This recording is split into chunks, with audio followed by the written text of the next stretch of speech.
নমস্কার, আমি ডাক্তার বিপ্লব কুণ্ডু আপনাদেরকে আরও একবার স্বাগত জানাচ্ছি আমার চ্যানেল দৈনন্দিন জীবনে হোমিওপ্যাথির আর একটা সম্পূর্ণ নতুন ভিডিওতে। কিছুদিন আগে আমি পালসাটিলা নিগ্রিকেন্স নামক একটা হোমিওপ্যাথিক মেডিসিনের ভিডিও দিয়েছিলাম, আর আজকের ভিডিও সাইলিসিয়া নামক হোমিওপ্যাথিক মেডিসিন নিয়ে। তাহলে হঠাৎ করে আজকে পালসাটিলা হোমিওপ্যাথিক মেডিসিনের উল্লেখ করলাম কেন এখানে?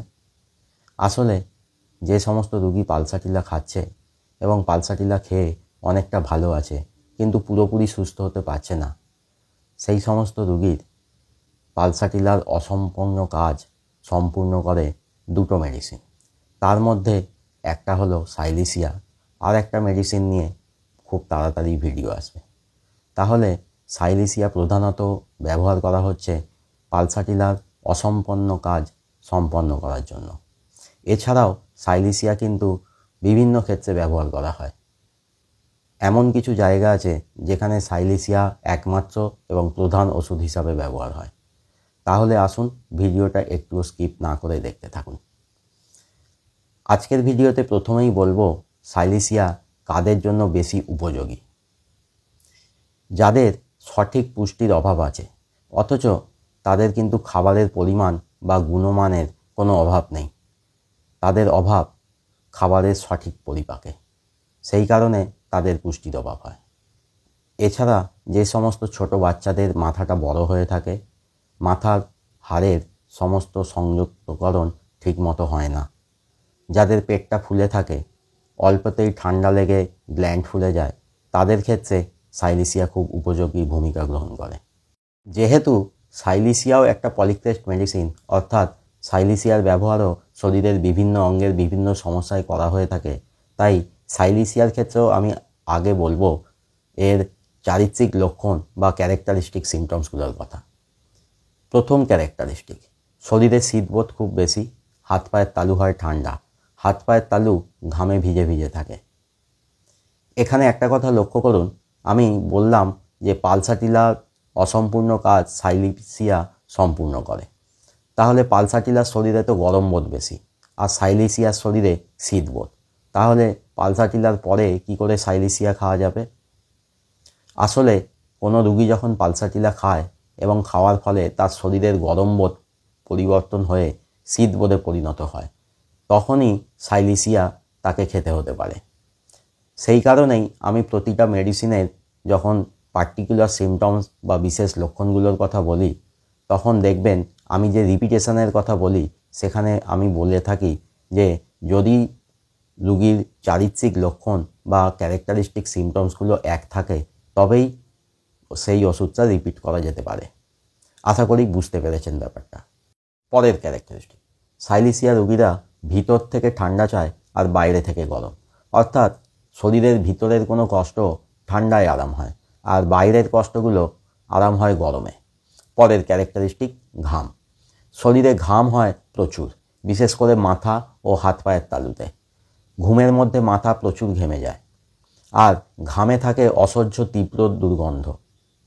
বিশেষ করে পায়েতে জুতো মোজা পরে থাকলে অথবা অনেকক্ষণ জুতো মোজা পরার পর খুললে তীব্র ঝাঁঝালো গন্ধ ছাড়ে পায়ের ঘামেতে।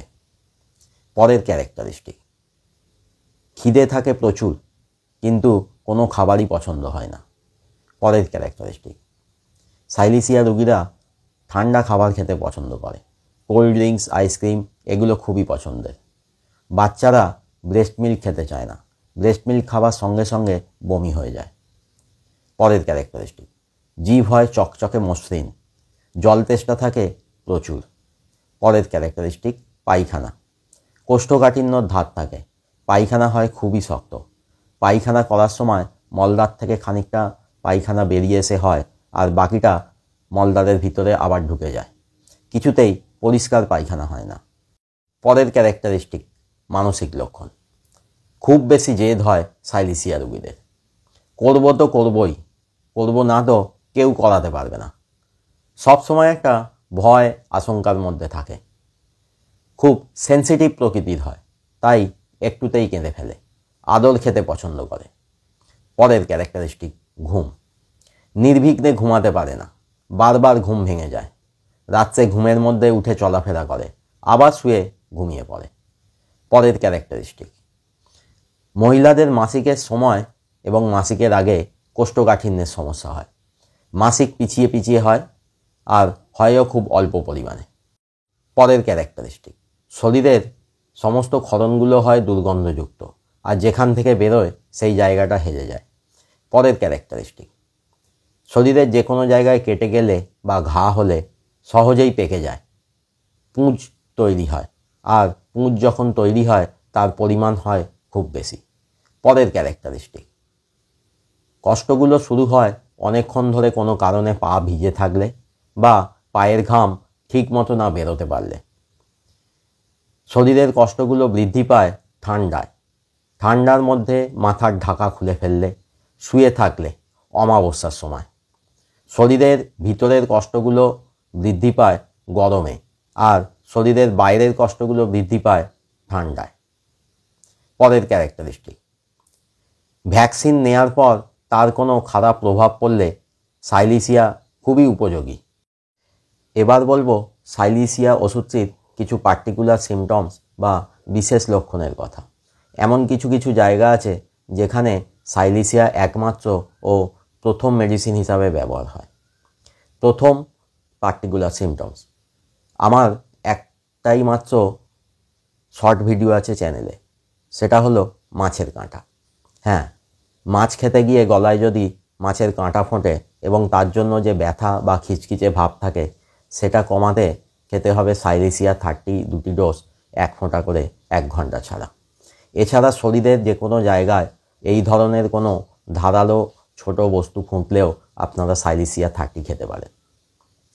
এরপর ফিস্টুলা, শরীরের যে কোনো জায়গায় ফিস্টুলা হতে পারে, বিশেষত মলদ্বারে যদি ফিস্টুলা হয় এবং সেখান থেকে দুর্গন্ধযুক্ত ক্ষরণ হয়, একবার শ্বাসকষ্ট হয় আবার সেটা কমলে ফিস্টুলার সমস্যা হয়, ফিস্টুলাটা বড় হয়ে অতিরিক্ত ক্ষরণ হয়, এর সঙ্গে যদি শরীরে শীতবোধ বেশি হয়, হাত পায়ের তালু হয় ঠান্ডা, জল তেষ্টা থাকে খুব বেশি, হাত পায়ের তালুতে দুর্গন্ধযুক্ত ঘাম দেয় এবং এই ফিস্টুলার ব্যথাটা যদি গরম সেঁক দিলে আরাম হয়, তাহলে খেতে হবে সাইলিসিয়া 200 4টি ডোজ, দিনে 2 বার করে 2 দিন 1 ফোঁটা করে।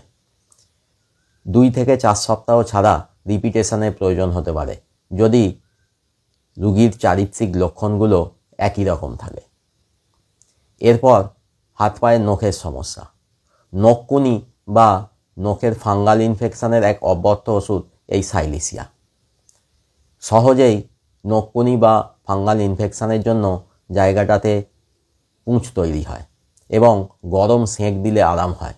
এর সঙ্গে যদি শরীরে শীতবোধ বেশি হয়, হাত পায়ের তালু হয় ঠান্ডা, হাত পায়ের তালুতে ঘাম দেয়, জল তেষ্টা থাকে খুব বেশি, তাহলে খেতে হবে সাইলিসিয়া 200 4টি ডোজ, দিনে 2 বার করে 2 দিন 1 ফোঁটা করে।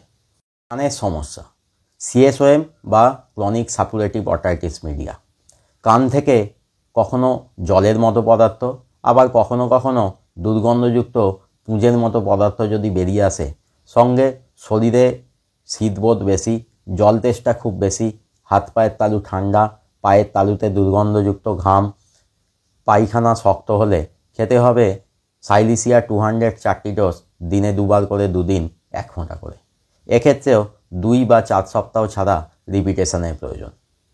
এরপর চোখের সমস্যা, কানের মতো চোখের কোণ থেকেও যদি জলীয় পদার্থ বা পুঁজের মতো বেরিয়ে আসে, তাহলে খেতে হবে সাইলিসিয়া 200 4টি ডোজ, দিনে 2 বার করে 2 দিন 1 ফোঁটা করে।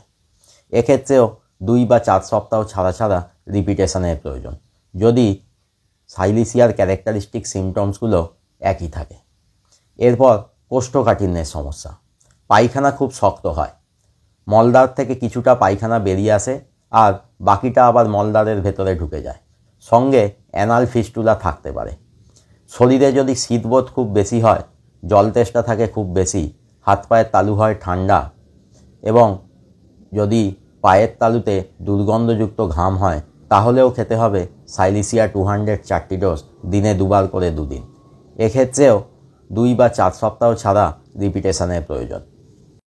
মাথার যন্ত্রণা, মাথার যন্ত্রণা মাথার পিছন থেকে শুরু হয়ে মাথার ডান দিক দিয়ে এসে ডান দিকের কপাল ও ডান দিকের চোখ পর্যন্ত হয়। এই মাথার যন্ত্রণা যদি ঠান্ডা হাওয়ায় বা ঠান্ডা খাবার খেলে সূর্যের তাপে বৃদ্ধি পায় ও গরম কিছু দিয়ে মাথা চাপা দিয়ে রাখলে, গরম জলে মাথা ধুলে, জোরে জোরে টিপে দিলে, প্রস্রাব করলে মাথার যন্ত্রণা কম হয়, সঙ্গে জল তেষ্টা যদি খুব বেশি থাকে, হাত পায়ের তালু হয় ঠান্ডা, তাহলে খেতে হবে সাইলিসিয়া 30 4টি ডোজ 1 থেকে 3 ঘন্টা ছাড়া 1 ফোঁটা করে অ্যাকিউট ক্ষেত্রে। আর যদি এরকম মাথার যন্ত্রণা প্রায়শই হতে থাকে অর্থাৎ ক্রনিক ক্ষেত্রে খেতে হবে সাইলিসিয়া 200 4টি ডোজ দিনে 2 বার করে 2 দিন 1 ফোঁটা করে। 2 বা 4 সপ্তাহ ছাড়া রিপিটেশনের প্রয়োজন হতে পারে। এরপর স্কিনের সমস্যা। স্কিনের স্কেবিসের ক্ষেত্রে সবথেকে কার্যকরী ভূমিকা নেয়। প্রচণ্ড ব্যথা থাকে, পুঁজ জমে, এমনকি জ্বরও আসতে পারে। এছাড়া স্কিনের যে কোনো সমস্যায় যদি ব্যথা হয় এবং হলুদ রঙের পুঁজ তৈরি হয় তাহলে, এবং এগুলো যদি গরম সেঁক দিলে আরাম হয়, সঙ্গে শরীরে শীতবোধ বেশি, হাত পায়ের তালু ঠান্ডা, পায়ের তালুতে দুর্গন্ধযুক্ত ঘাম এবং পায়খানা যদি শক্ত হয়, খেতে হবে সাইলিসিয়া 200 1টি ডোজ। 1 বা 2 মাস ছাড়া রিপিটেশনের দরকার হতে পারে। এরপর আর্থ্রাইটিস। যে কোনো জয়েন্টের ফোলা ও ব্যথা যদি অমাবস্যা বা অমাবস্যার আগে বৃদ্ধি পায় এবং রেস্টে থাকলে ও গরম সেঁক দিলে যদি আরাম হয়, সঙ্গে শরীরে শীতবোধ বেশি, জল তেষ্টা খুব বেশি, হাত পায়ের তালু ঠান্ডা, পায়খানা যদি শক্ত হয়, তাহলে খেতে হবে সাইলিসিয়া 200 4টি ডোজ দিনে 2 বার করে 2 দিন 1 ফোঁটা করে। এছাড়াও শরীরের যে কোনো অঙ্গের যে কোনো সমস্যায় সাইলিসিয়া ওষুধটা ব্যবহার করা যেতে পারে যদি রোগীর মধ্যে সাইলিসিয়ার কমপক্ষে 3টি ক্যারেক্টারিস্টিক সিমটমস বা চারিত্রিক লক্ষণ থাকে। এছাড়া আমি বলেছি যে পালসাটিলার অসম্পূর্ণ কাজ সম্পূর্ণ করতেও সাইলিসিয়া ব্যবহার করা যায়। আজকে ভিডিও এখানেই শেষ করছি। যদি ভিডিওটা ভালো লাগে তাহলে লাইক, শেয়ার ও কমেন্ট করুন। আর যারা চ্যানেলে নতুন বা এখনও চ্যানেলটা সাবস্ক্রাইব করেননি তারা তাড়াতাড়ি চ্যানেলটা সাবস্ক্রাইব করে নিন। আর সাবস্ক্রাইব করার সময় পাশের বেল আইকনটা প্রেস করুন, তাহলেই নতুন ভিডিও এলে আপনারা নোটিফিকেশান পেয়ে যাবেন। ভালো থাকবেন, সঙ্গে থাকবেন, হোমিওপ্যাথির মাধ্যমে সুস্থ থাকবেন।